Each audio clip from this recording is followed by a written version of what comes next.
প্রশাসন আমাকে ধরে না ফিডক মারুক কাটুক যাই করুক আমাকে ব্যবসায়ীটা আমরা করতেই এছাড়া আমাকে আর পথ নেই। টাকার বিনিময়ে দেয়, টাকা যদি দেয় 1000 2000 দেয় তাহলে কাট নেয়, চাল দেয়। অন মনে করেন একবেলা খাই একবেলা খাইতে পারি না। বাজার হাটে মানুষের যে টাকা আছে চা বানি খায়, আমরা খাইতে পারি না। তো আমাকে ওই যে 8 হদায় যে রোজার মাস আমরা হয়তো একটা ভালো জিনিস কিনে খাবো খাইতে পারি না। আমাকে ইনকাম হইলো নদীত, ইনকাম বন্ধ থাকলে যেই কোনো মানুষের ইনকাম বন্ধ থাকলে মানুষ চলে কি দিয়ে দেখা গেছে যে রোজার মাস সামনে ঈদ আইয়ে ফলাইন তো আমাকে দিয়ে ছায়ারিছে আমরা কামেরিজি করুম একটা ফলাইনের জন্য হাঁস পোশাক ভালো কিনুম, বউ বেটি ছায়ারিছে তাগুলোকে হাঁস পোশাক কিনুম, কিন্তু আমাকে ইনকাম বন্ধ।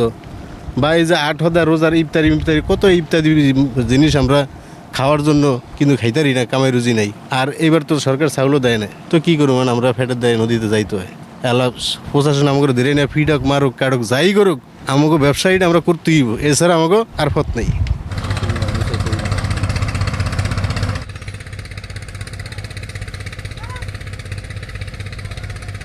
যে এরা মেম্বার চেয়ারম্যান হয়ে গো কাছে নাম হইয়ে চাল হইয়ে, আর আমাকে কাছে তো আর নাম হয় না, চাইল হয় না।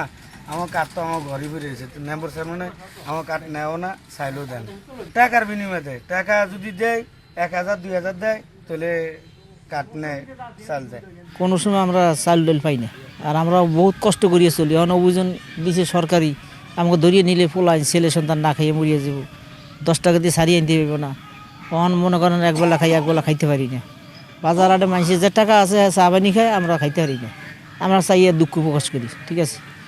আর আগের জমানা যেরকম মাছ আনাজ আসিল, এখন মাছ নদীতে সেরকম মাছ আনাজ নাই।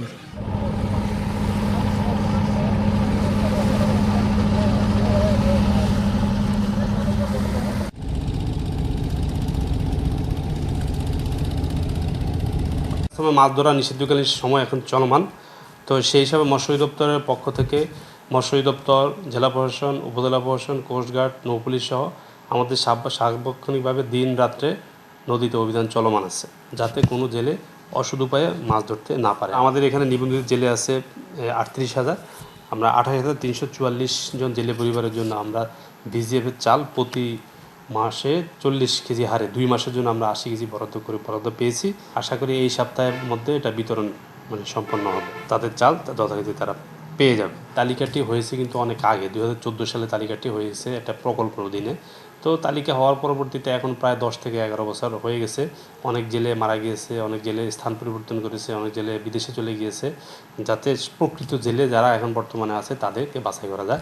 সেই হিসাবে বাছাই কাজ সম্পন্ন হয়েছে, প্রতিটা উপজেলায় আমাদের বাছাই কাজ সম্পন্ন হয়েছে। আমরা বাছাই কাজ সম্পন্ন পরবর্তীতে আমরা চালগুলা যথারীতি জেলেদেরকে আমরা প্রকৃত জেলেদেরকে আমরা সহায়তা দেবো। আমাদের মূলত হলে অভিযানটা হলো জাটকা সংরক্ষণ অভিযান। 3টে স্পিডবোট দিয়ে আমরা রায়পুরটাকে সার্বক্ষণিকভাবে আমাদের অভিযান চলতেছে।